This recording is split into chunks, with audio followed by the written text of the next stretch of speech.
Here are the goals for this wonderful meeting.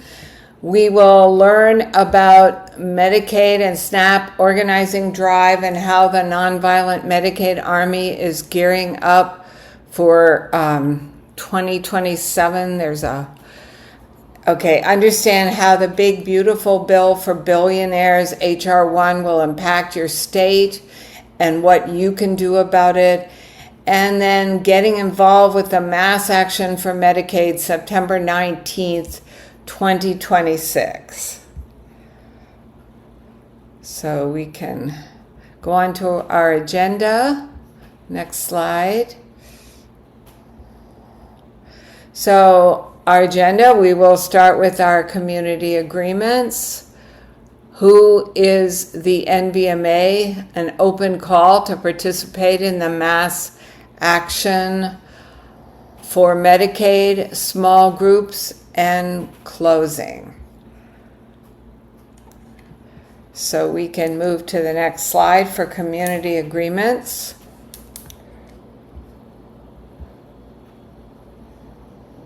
So I will pass it on to Tony. I take us and then mute myself.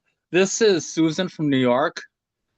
The Nonviolent Medicaid Army of the Poor is a growing politically independent force of the poor and dispossessed, united across identities, regions, races, and issues. Modeled after Martin Luther King's Nonviolent Army of the Poor from the Poor People's Campaign of 1968.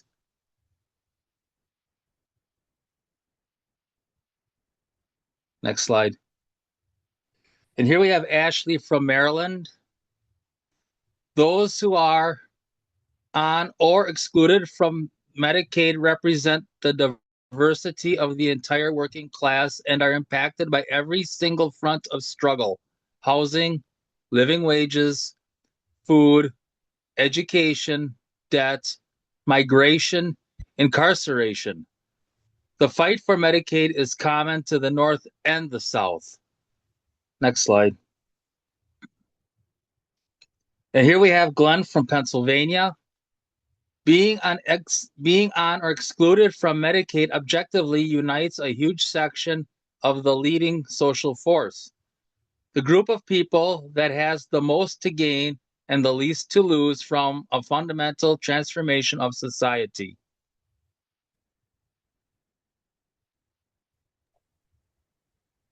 Hello, everyone. This is Michelle from Montana.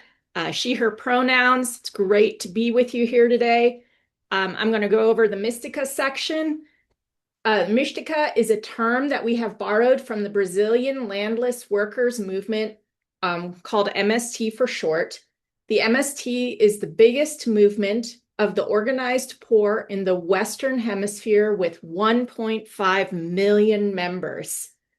Rooted in the cultural conditions of our movement siblings in Brazil, Mystica is the practice of capturing the spirit of struggle.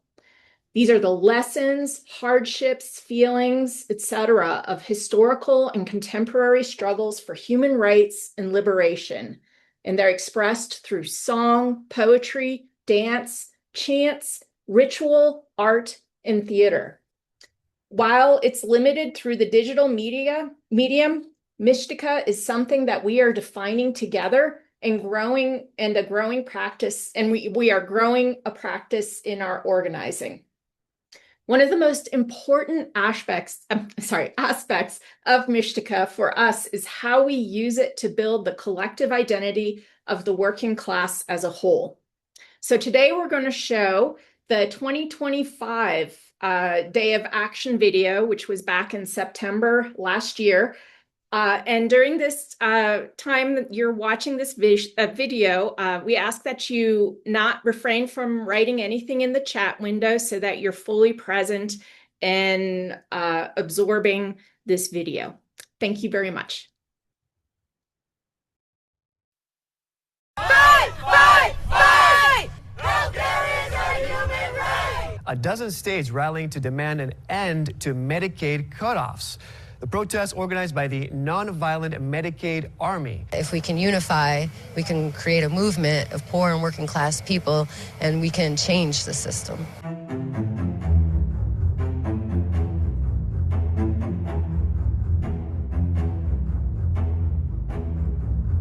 We are taking action together as the National Nonviolent Medicaid Army.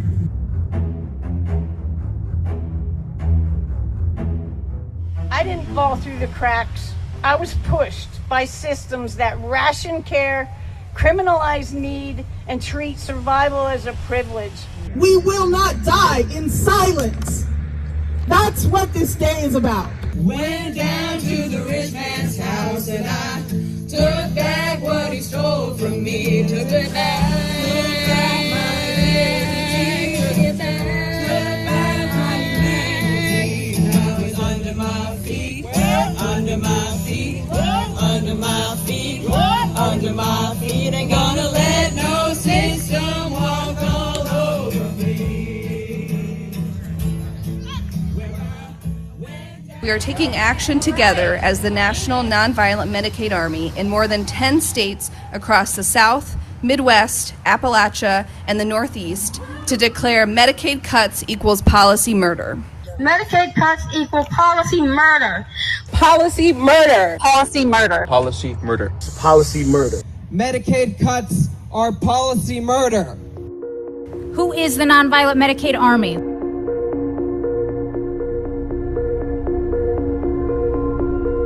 Those who are on or unfairly excluded from Medicaid.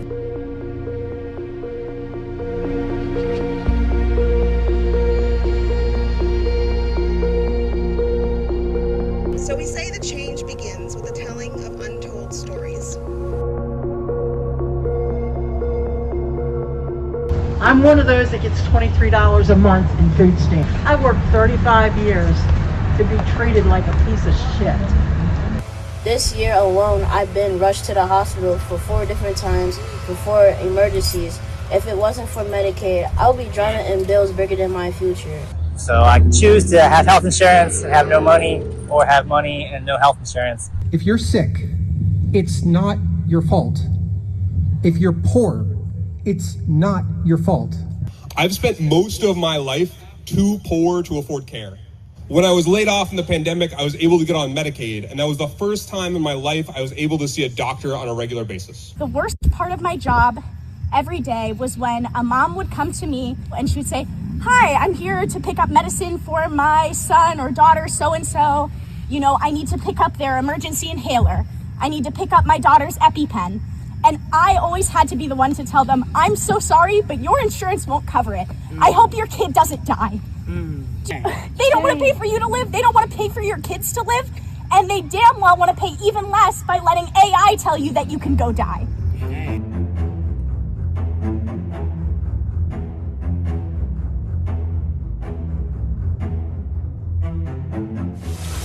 With these cuts, 45,000 Vermonters will lose their insurance, falling hardest on children, who make up 1/3 of the recipients that will lose health care in the state of Vermont.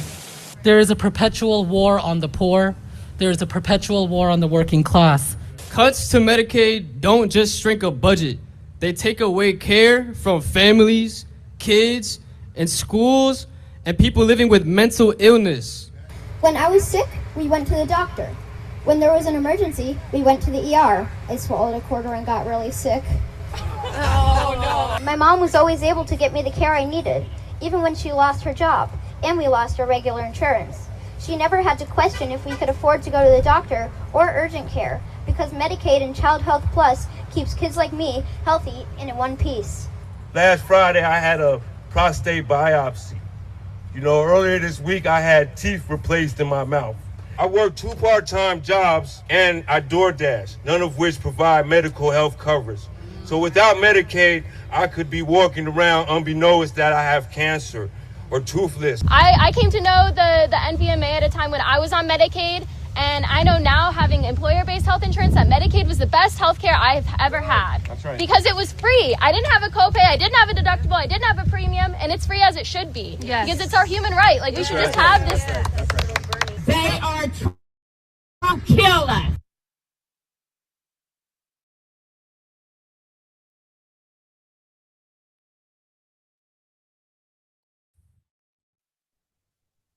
All right, thank you so much. Oh, let me come on video. Hi, everybody. Good to be here with you all. This is Nijmi. Really, really glad to see everyone here. What a powerful Mishtika. Throw up an emoji or put something in the chat if you could see yourself reflected in that Mishtika. If something someone said there was familiar to you, maybe it happened to you, maybe it happened to somebody that you love, that you care about, maybe it happened to someone in your community, maybe it happened to someone that you care for as a healthcare worker. We're all here together. Folks who need healthcare, folks who are in the healthcare system in different ways. We're all united in the Nonviolent Medicaid Army. So I'm going to start getting into what we're here today to focus on, which is an open call, an invitation for all of us here, all of you on the call, and other people you may know in other states who may not be here right now, to take part in our mass action for Medicaid on Saturday, September 19th. And what we're going to try to do today is explain who we are, what we're doing, and why we're taking action on Saturday, September 19th. So first, I just want to talk a little bit about how we got here. And one of the things that I think it's really important to know is that we didn't just start our Medicaid cutoffs organizing drive just in the last year. We actually started getting ready in 2022. And what this slide shows is from February 2020, it shows Medicaid enrollment from February 2020 to January 2024. And you'll see that between February 2020 and January, around like maybe April of 2023, right, Medicaid increased from 71 million to over 90 million. And that means that that is the number of people in this country who had health care. It's actually the closest we've ever gotten to a universal healthcare system in this country, was at the height of what were the pandemic protections, right? Which meant that we actually didn't have to constantly reapply for Medicaid. We were continuously covered. There was something called continuous coverage. And so you could see that during that time, more people than ever had healthcare, more people than ever were safe, more people than ever were protected, more people than ever had their human right to healthcare, right? Through Medicaid. And then what happened on April 1st of 2023? Well, what we call the Great Medicaid Purge, when actually the entire system, this was a bipartisan decision, it happened under the administration of President Biden, decided to end those pandemic protections and start cutting people off of healthcare again. And you'll see on the next slide that that resulted in, this is actually an article, and you can go to the next slide. Thank you so much, Taka. This is actually an article from Politico in 2022 that was projecting that with the end of pandemic protections, 15 million people could lose their Medicaid. But in fact, it was more like 25 million people who lost Medicaid under the last administration. So this is one of the reasons why in the Nonviolent Medicaid Army, we are politically independent. Politically independent. You might have heard that when Tony was going through who is the Nonviolent Medicaid Army, but you may not have known what we mean by that. You notice I didn't say that we're apolitical. I didn't say that we're nonpartisan. I specifically said that we are politically independent because we believe that change comes from below, not from above. We are not waiting for the politicians to save us, and we hold all power holders accountable. And we do not take our marching orders from either of the two main political parties. So this is why we call ourselves, and we are, politically independent. And this is why we launched this Medicaid cutoffs organizing drive under President Biden in the last administration during this great Medicaid purge. When other people try to tell us that this is just going back to normal, we said no. Policy murder is policy murder. 25 million people getting cut from Medicaid is policy murder. So we can keep going. So this is just a sense of some of the numbers who were cut, because we're going to look at some of the numbers coming up who stand to lose Medicaid under what we call the big, beautiful bill for billionaires. But again, I'm still back in the last administration here because I'm setting the stage for what we're about to do. And I'm talking about the folks who lost their Medicaid, who were cut from Medicaid under the last administration. And you'll see here in the slide, and I know it's a little hard to see, but you'll see that like 2.5 million people in Texas lost their Medicaid, were cut from Medicaid. 1.3 million people in Michigan. More than 800,000 in Pennsylvania were cut from Medicaid. Wisconsin, there were almost 400,000, 393,000. There were almost 500,000 in New Jersey, in Indiana. So this is just some of the states that we have on the call here, right? And all of these little green bars, the number next to it represents the number who were cut from Medicaid under the last administration. So I say this to say that we have experience with this organizing drive going back to the last major cut in Medicaid, which was just under the last administration. And something that I want to say about this is that we already know from this experience, and it has been proven, it has been documented, that half of the people who were cut lost their Medicaid, lost their healthcare, their life-saving healthcare, their life-saving medications, their life-sustaining healthcare and medications, simply because of paperwork, what they like to call, what the state likes to call a clerical error, meaning that because a form was missed or wasn't filled out correctly, or, all of those kinds of logistical things, they lost their health care. So we already know that when folks are forced to prove constantly that they need health care, that half of us will be cut simply because of paperwork. We already know that. So let's keep going. So what did we do in the face of the last administration and these cuts? Well, in 2022, we studied what was coming. And in 2023, we launched the Medicaid Cutoffs Organizing Drive. So what does that mean? We can keep going. So what is the organizing drive? It's a set of tactics that's designed to make the invisible visible. This is something that we like to say a lot, right? Make the invisible visible and change the narrative. It's designed to grow our political independence, hold all power holders accountable, build our base, grow our movement, unite our class across lines of division, and establish ourselves, the nonviolent Medicaid Army, as the group that helps people fight to keep their Medicaid and health care and win. We are the only national network led by people on or excluded from Medicaid. That's really important for everyone here to know as we invite everybody to take action with us for our national mass action for Medicaid, our National Day of Action. So here are some lessons from the first phase of the organizing drive.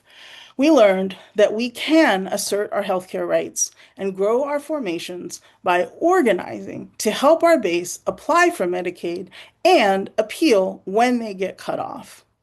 We do not do this as charity. We do not do this as social service providers, but as organizers who understand the system and how to maximize the use of legal exemptions and make the most of our healthcare and welfare rights. So we want to maximize the use of our rights. We want to assert our rights, right? Just like we talk about voting rights or any other rights, like we have to use those rights. We have to assert those rights. We have to do the same thing with our healthcare rights. We have to assert those rights. So we have to know what is legal, what is under the law, and then make the most of our healthcare and welfare rights. And so one example of this is that you can think, okay, well, I'm going to appeal, and I don't know if I'm going to win the appeal or not. But guess what? If you assert your healthcare rights and you go into that appeal hearing and the person representing the state doesn't show up for whatever reason, you win your appeal. And we've seen that happen. We've experienced that. So we win our rights by asserting our rights because there's all kinds of things that can happen when we assert our rights that can work in our favor, right? So we won't know that. We won't go through that unless we actually assert those rights. So that's just one example. So now let's come up to the present day and the big, beautiful bill for billionaires. This is what we call it, right? People have called it all kinds of things. We think that it's a big, beautiful bill, but just it's for billionaires, right? So here's our understanding of it, that it's policy violence. It makes it harder to meet our needs. It takes money from healthcare and food to give tax cuts to the wealthy.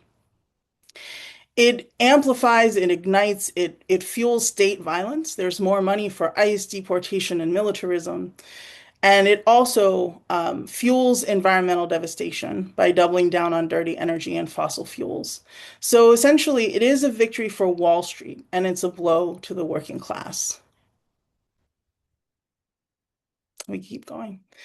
So when we talk about Medicaid work requirements, which I'm going to get into in just a moment here, we have to kind of put that in the context of the broader economy and kind of understand where we are because we can't just kind of focus. They're always sort of telling us, focus on this one thing, but take it out of context. And we don't want to do that, right? We want to be really strategic and we always want to put things in a context.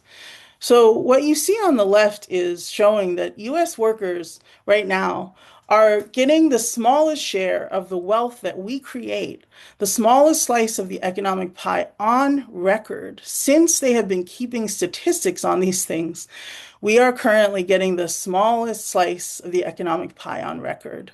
You'll see a line that is just trending downward over time since 1950. It has sort of ups and downs, but it's actually like at this point of almost being in the negative right now, where we are right now. And then conversely, right, the wealth of the billionaire class is absolutely soaring. And there's a connection between those things, right? Our poverty is their wealth. Their wealth is our poverty, right? And so the wealth of the billionaire class is absolutely soaring. And this is related to the way that our economy is structured. It's related to automation. It's related to the financialization of the economy. But I think we have to understand what's going on with workers and the situation in which more people are being forced into the labor market when we know that the majority of people on Medicaid already work. That's true. That's proven, right? But now when workers have no leverage, what is happening is, with Medicaid and this idea that we're going to force more people into this kind of labor market. And let's look at more about what's going on in this labor market. Another aspect of what's happening in this labor market is that the economy is shedding jobs. And what you see on the left-hand side is this graph that shows the monthly job additions and unemployment rate in the United States. And so those blue lines represent the number of jobs that have been gained over time. And it goes from 2021 all the way to 26. And when you get over to 26, you see that the number of jobs that are being created by the economy have slowed to a trickle. There's been negative job growth in many quarters in the last several years. So the amount of jobs that exist is in no way keeping up with the jobs that are needed to ensure that people can have jobs, right? And so remember, the unemployment rate doesn't take into account people who have stopped looking for work. So that number is very questionable whenever you hear that the unemployment rate is at a certain rate. So we're sitting in a situation where the economy is shedding jobs. Workers have less control over our wealth, less actual ownership of any of the wealth that we have created at any time since they've been keeping these statistics. So the economy is in a really deep crisis. So now let's look at some of the ruling class response to that. And we're going to go to this next slide, which has a short, brief clip that we're going to look at. Has always been of the mindset that at the end of the day, the promise to America to ensure that we have a 100% American workforce stands, but we must be strategic in how we are implementing the mass deportation so as not to compromise our food supply. Ultimately, the answer on this is automation, also some reform within the current governing structure. And then also when you think about there are 34 million able-bodied adults in our Medicaid program. There are plenty of workers in America, but we just have to make sure we're not compromising today, especially in the context of everything we're thinking about right now. So no amnesty under any circumstances. Mass deportations continue, but in a strategic and intentional way as we move our workforce toward more automation and toward a 100% American workforce. The president. Okay, thank you. So that was the Agriculture Secretary essentially saying that, the solution to the crisis in the agriculture system related from deporting immigrant workers is to force folks who are on Medicaid to take those jobs. And I'm just going to take another minute and finish up my section here. So we can go to the next slide, please, Taka. So here's what's changing. We've come from the great Medicaid purge under President Biden when 25 million people lost their Medicaid in the course of 2 years. And under the big, beautiful bill for billionaires, one of the main things that's changing is that work requirements are being imposed in full Medicaid expansion states. They're targeted at this new boogeyman, able-bodied adults without dependents. They even have a little a short form for that. And it also requires reapplying every 6 months instead of 1 year. And you heard about what we learned, what was a proven fact from the Medicaid purge, that the more people have to reapply, the more people get cut off. So these tactics of work requirements and reapplications are simply another way to transfer more wealth from us at the bottom to the top. They're simply a way of taking more money away from Medicaid, from our human right to health care, and using it for the war economy, for tax breaks for the wealthiest billionaires, et cetera. So that is what it's about. It is not about waste, fraud, and abuse. The largest source of waste, fraud, and abuse in the Medicaid program are private profiteers who are defrauding the government out of money. In partial Medicaid expansion states, there are work requirements. Some will have 6-month renewals and some will not. Some will remain at 12-month renewals. And then in non-expansion states, ending of ACA tax credits will kick people off of healthcare and force them, to lose healthcare or to try to get to access Medicaid. There are many new hoops and hurdles for immigrants. There's other policy changes that we're not going to get into today that are really, more in the weeds. We really want to think about what are the impacts on our people and how do we use this to organize. So we can keep going. And I will pass it to Harrison. Thanks, Nishmi. Hey, everyone. My name's Harrison. I use he, him pronouns. I'm with Put People First PA, Nonviolent Medicaid Army, the National Union of the Homeless. And we're going to look at a breakdown of the numbers of these most recent attacks on Medicaid. And I just want to lift up, thank you, Nijmi, for that amazing overview in history. We know that attacks on Medicaid aren't new. We lived through them under the Biden administration. We lived through them before, right? So this is a long, big issue. And we have experience fighting back. And as I share the states and numbers of people that will be cut from each state due to this most recent attack, if you see your state up here, I want you to put in the chat, what are you going to do about it? Are you going to fight back? Are you going to base build? Are you going to speak up? Are you going to organize? Are you going to share a Medicaid Mondays? Are you going to learn how to sign people up for Medicaid? There's so many things we can do. And that's why we are kicking off a school in 2027 about all of the ways to fight for our rights, to use attacks on Medicaid, to unite the poor and to organize. But as you see your state in here, share like what are you going to do about this? In Florida, an estimated 214,721 people will be cut from their Medicaid. An estimated 102,243 people in Georgia will be cut from Medicaid. 46,090 people in Alabama will be cut from Medicaid. 1,467,571 people are estimated to be cut from Medicaid in California. In Pennsylvania, 274,981 people will be cut from Medicaid. In Wisconsin, 147,351 people will be cut from Medicaid.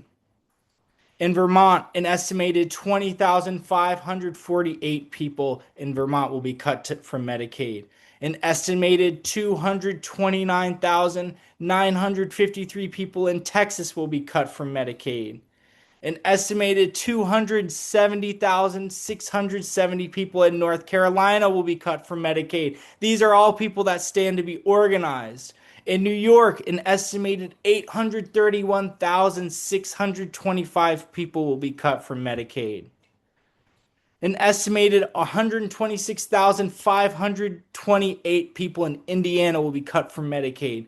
An estimated 328,993 people in Illinois will be cut from Medicaid. An estimated 140,338 people in Maryland will be cut from Medicaid. An estimated 166,978 people in Massachusetts will be kicked off their Medicaid. An estimated 24,719 people in Montana will be kicked off their Medicaid. An estimated 158,725 people in New Jersey will be cut from Medicaid. An estimated 117,130 people in Connecticut will be kicked off their Medicaid. May have missed that number. An estimated 90,595 people in Oklahoma will be kicked off their Medicaid. An estimated 161,614 people in Virginia will be kicked off of Medicaid, right? And these Medicaid cuts have a lot of impacts. And these are estimates. We know the impact is much greater. Another thing that's going to be caused by these most recent attack on Medicaid is 996,000 jobs. That's basically 1 million jobs will be lost due to Medicaid cuts. This is going to have an impact on hospitals as well. An estimated, if we could go to the next slide, an estimated 446 hospitals at risk of closing just due to these most recent Medicaid cuts. And we know hospital closures are a Medicaid cuts issue. And here's an amazing photo of the Crozier 8 in Southeast Pennsylvania who did a civil disobedience about attacks on hospitals, attacks on Medicaid hospitals. And so we're looking at these numbers. These are all people who stand to be organized. These are all people to unite in the nonviolent Medicaid army. And we know, right, these numbers are not the whole story. The problem, the crisis is way bigger even than these numbers, which are already a huge crisis. And to share about that, I'm going to pass it to Tammy to talk a little bit about how these numbers only tell part of the story. Should I go now, Harrison? Can you hear me okay? Yeah, get in there, cool. Tammy. Nice. One, I want to share that I feel like when they were putting out initial numbers in 2023, it actually ended up being a lot more than that. So wanting to flag that if I remember correctly. So that's already one flag that they might be putting these estimates out there, but yeah, it's going to be more. And I think it was early 2024, like near the beginning of the year. I think I was up for renewal, and I ended up getting cut off, right? Like I And it's always the same thing every single time. It's been going on for years. And it stems back to I am a worker with a disability. So I get MAUD. That's what it's I don't know if that's what it's called everywhere, but in PA we call it MAUD, Medical Assistant Worker with Disability. So that's the kind of Medicaid I have. I pay a little bit of a premium and co-pays when I get my prescriptions or when I see certain specialists, a couple bucks here and there. For the most part, affordable, and I'd rather have my Medicaid than any other work insurance. So I got cut off like early in 2024. It was administrative paperwork error. They didn't once again switch me over to like Maud or whatever because they didn't have listed or be able to whatever however their process is. I was in a program, a housing program, so I had my advocate there helping. I had folks at PPF helping, and I even looped in a state rep because I was about to like lose my services, my case manager, my housing help, all of this stuff if I didn't have my Medicaid because that's what pays for all those services. So I was really stressed. And at that time period, I was also experiencing homelessness. So like really desperate and feeling overwhelmed and stressed. Essentially, like the email back and forth, it came to be like, oh, okay, we have here that according to XYZ board in Harrisburg back in 2015, Tammy is listed as disabled, so gets MAUD. But I will have to say that I have to still do this every time it's a renewal. So right now we're renewing once every year. The last time I had to do our renewal, the person was literally starting to tell me that I make too much for Medicaid and I had to cut her off very politely, explain the whole scenario of what happened. Then she goes into this other like part of the system, looks something up, sees it, and she's like, oh yeah, you're right. And then she's like, well, then I'm going to put in here that you go ahead and qualify for MAUD and blah, blah, blah. And does that paperwork and everything. But if I didn't have that knowledge, if I didn't have that experience to flag it for her immediately, right then and there, I would have had to go through the same crap again, months uninsured, not being able to get anything that I need, and go through all that stress yet again. And so now I'm over here like, am I going to have this same damn conversation every 6 months now? I just can't even that to me, the every six like that's stressing me out just thinking about it, let alone actually having to go through that. So I think a lot of people are going to get hit with that. That's going to mess people up. Yes, thank you, Tammy. Thank you for sharing.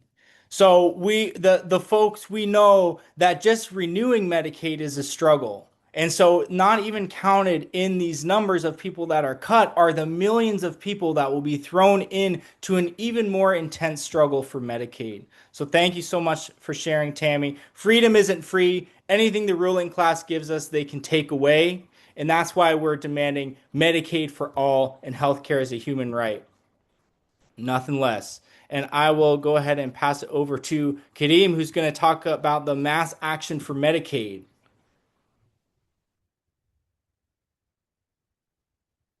Thanks, Harrison. Yeah, thank you, Harrison and Nijmi, and for all the folks who are helping us like study this struggle so that we can apply its lessons. I wanted to sort of start with this quote from Mary Harris Mother Jones, one of the patron saints of the NVMA in Pennsylvania. She said, solidarity is what we want. We do not want to find fault with each other, but to solidify our forces and say to each other, we must be together. Our masters are joined together, and we must do the same thing. And so when Nijmi's talking about our political independence, right? That's so important. And that's what us taking action together, that's what the mass action for Medicaid in the year 2027 is about. And so how do we do that? Well, we have tools to help us do that. We don't have to just figure it all out on our own. We have been waging this struggle and learning from it and building tools that reflect those lessons since 2022. And so I want to go through this toolkit that we have, which is meant to make things easier and help us take action together. That's what this is about. That's what we're talking about today. So could we go to the next slide and we'll talk a little bit about the toolkit? So there is a 2026 NVMA Day of Action Toolkit, and if folks have the link, maybe you could put it in the chat. Share it with folks in your state as part of this invitation to participate and take up the NVMA Day of Action, take up this call to participate in mass action for Medicaid. So what you'll find there are first the goals for taking action and the goals for organizing as part of this Medicaid cutoffs organizing drive. So those reflect some of the lessons in the history that Nijmi was talking about. So there's 4 goals here. We want to learn how Medicaid works in our states. We want to master signing people up for Medicaid. We want to win Medicaid cutoff appeals, and we want to succeed in keeping our Medicaid in the face of the work requirements that are coming forward, and all the other hoops and hurdles that our class knows all too well, and all the other restrictions. There's also a statement, which we're going to read together in a minute. There's a song for us to sing together. We have to produce our own media. When you turn on the TV, you don't see our stories that people have been sharing in the chat and sort of sharing in the Day of Action last year. So we need to put out our stories. We need to put out our songs so people understand that we're taking action together and that we're asserting our rights. There are some guidelines for taking action with the NVMA, which we'll read together in a minute. There are links to some recent national calls. Some folks you may have attended calls on earned media, talking to the media, press releases, things like this. And there are also other logistical and media tools in this toolkit, which there's a lot in it, but it's only 2 pages, which you can use. Now, we can go to the next slide, and we're going to read the statement, so you get a sense of what we're going to project together. Maggie, and then Nicole's on deck to read this statement together. Excuse me. Today, September 19th, 2026, we are taking action together as the National Nonviolent Medicaid Army in more than 15 states across the South, West, Midwest, Appalachia, and the Northeast to declare, Medicaid saved my life. We are exposing the truth. Medicaid cuts equal death. And we're coming together for support, survival, and strategy. Healthcare is a human right.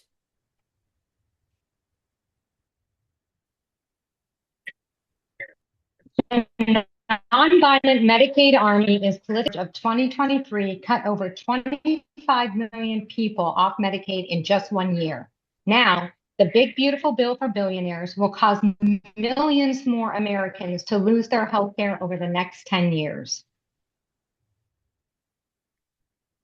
This is why the Nonviolent Medicaid Army declares that 2027 is the year of mass action for Medicaid, to educate, agitate, and organize millions of people across this country on our healthcare and welfare rights.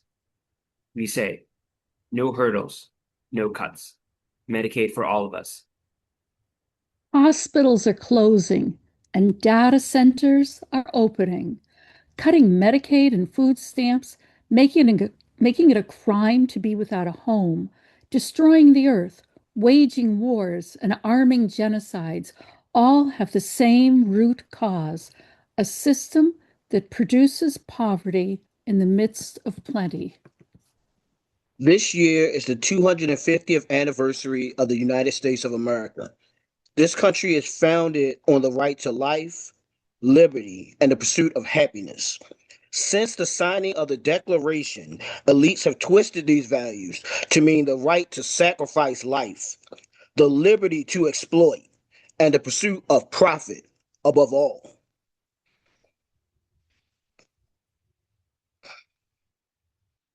Our ancestors, indigenous people, abolitionists, enslaved Black workers, and working class people of all backgrounds worked to change that, and we're going to finish the job.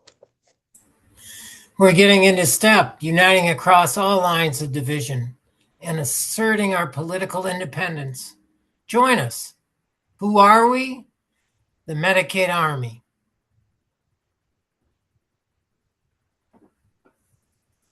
Awesome. Thank you guys so much. Um,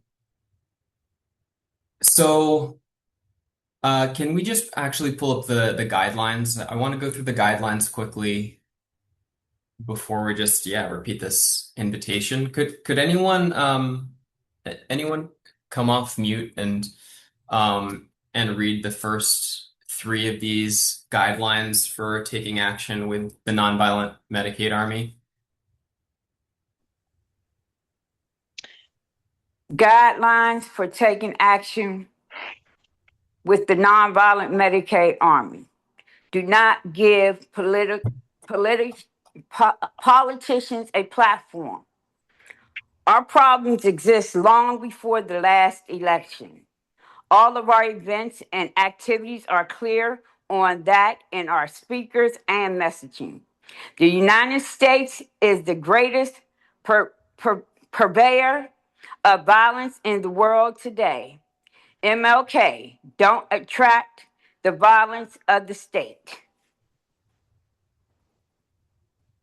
And next slide. And Rika, do you actually want to just read the last two as well? Okay. Thank you. Featuring the plight, the impact, the fight, how we are uniting and organizing, the insight, what we are learning in remarks and messaging. The Nonviolent Medicaid Army believes that the only force that can change society in this united poor is to unite the poor. The majority of speakers should reflect that. Yes. Thank you. Thank you, Rika. So just next slide. Next slide, please. Yeah, that last one is so important, right? Because our guidelines for taking action together are based on our theory of change. We read our theory of change at every Saturday School of Struggle and at every national call because it is a guide to taking action. And so the toolkit for the 2026 NVMA Day of Action on September 19th is grounded in that theory of change. And what does that theory of change say? It says the people with the most to gain and the least to lose from transforming society, from ending poverty, are the leading social force for winning our Medicaid rights and for winning all of our rights and ending poverty in the richest nation in the history of the world. And so we know what it's like to be on Medicaid. We know what it's like to be on SNAP. We know what it's like to be kicked off of Medicaid or SNAP. We know what it's like to fight and win those things back. And we also know what it's like to be thoroughly excluded. And so we have to come together with a program, with a strategy, with actions that reflect that. Because again, you turn on the news and ask about and see what they're saying about healthcare. We're not there. Half of the people in this country are on or excluded from Medicaid. There's about 100, now it's 100, we used to say 140 million, now it's 180 million people who are poor or near poor in this country. So if you believe in our theory of change, if you think that poor people are capable of leadership, capable of bringing about the society that we actually need, then take action with us. This is an invitation for you, for your family, for the people who are affected by this, because it is most of us, despite everything that they say on the news about healthcare, despite the use of healthcare as a political football for these two ruling class parties. We know what is actually happening based on our experience, and the guidelines for taking action are grounded in our personal experiences of fighting for our healthcare rights, and they're also grounded in the experiences that Nijmi was talking about, right? We're not new on this terrain. We saw this happen under Biden. It's happening again now, and we're more ready now than we were then. So let's keep building the NVMA using these actions. And if we can get the toolkit in the chat again, that'd be great. And I think I am passing. Oh, I think we're going to do small groups now. Great. Yes, we're about to go into small groups in a second. Thank you so much, Kareem. Sorry, let me just put the toolkit. in the chat, and then we'll get. Oh, awesome! Thanks, Harrison. Just about to go into small groups. There is a notes document for you all to keep track of your discussion. And then we're going to be talking within our states about these questions. So what is your state thinking about doing? What are you excited about for the day of action?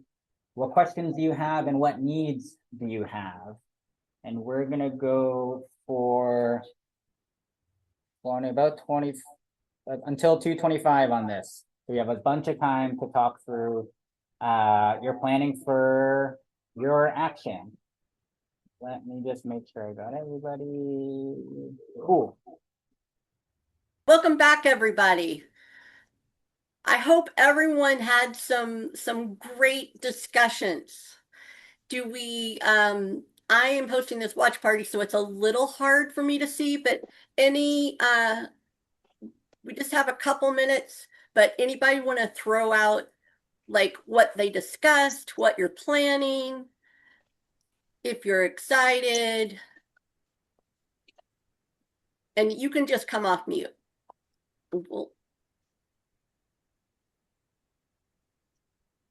I'm excited to see all the new people today. Yeah, me too. This group is definitely we're definitely growing. Yeah, Rika. Ready to rock and roll and DA. We getting ready to rock and roll, do this thing. Yep. I'm excited too. That's my thought exactly. Let's do this. Absolutely. Let's do Yes. Yes, across the country. So, and guys, let's just remember also, we are kicking off a major thing. We are showing our progress by building organicity, we're going to be training people, we're going to be agitating, we're going to be educating this coming year. We are going to be offering like what we call a Medicaid school. We'll be launching that, so we will train ourselves so that we can even better help other people. So I am super excited, y'all, and I hope everyone is here. Everyone here is too, and even those who couldn't join. We're going to make this happen, and we're going to have 15 states potentially represented. So that's amazing.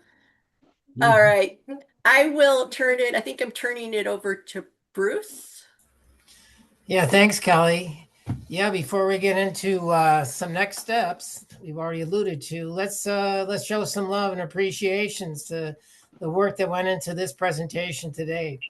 It was truly a team effort. Thanks to Taka and Mark on tech, Harrison for attendance and base building, our small group facilitators, Kelly, Maggie, Susan, Bruce, Mark, Harrison, Nicole, Karen, Terrell, Nijmi, Katie, and Adam, and all our presenters. Tony and Michelle, Nijmi, Harrison, Kareem, Kelly, and me. Thanks to Mark, Nijmi, and the Saturday Schools team. Yeah, show some love, show some fire. Yeah, feel the heat. All right. What's happening next? Next steps. We've got on NVMA, it's a monthly national call. This month will be our songs and chants. That's Thursday, the 27th, and the link is there. Then, of course, in September, our next Saturday school will be a rally prepping for this National Day of Action on Saturday, the 12th, with the link there. Then, of course, our big day of action on September 19th. And we have an ongoing project of having people tell their Medicaid stories on the Nonviolent Medicaid Army Facebook page. And this can be done through that link at the bottom as well. All right. Thanks for the love. Let's all get together. You know, we're in this all together. And we're in a state of constant practice. So we're not going to do it right, but we're going to do it together, right? And one last thing we're going to do together today is chant out. So we're going to get together in one voice. I'm going to ask who we are, and you're going to say the Medicaid Army. You ready? So get off of mute. Who are we? The Medicaid Army. Come on, are we? The Medicaid Army. Hey. Love y'all. Thanks for being here. Well, thank you. you. Everyone. Yeah. Love ya. Thanks all. Nice to meet y'all.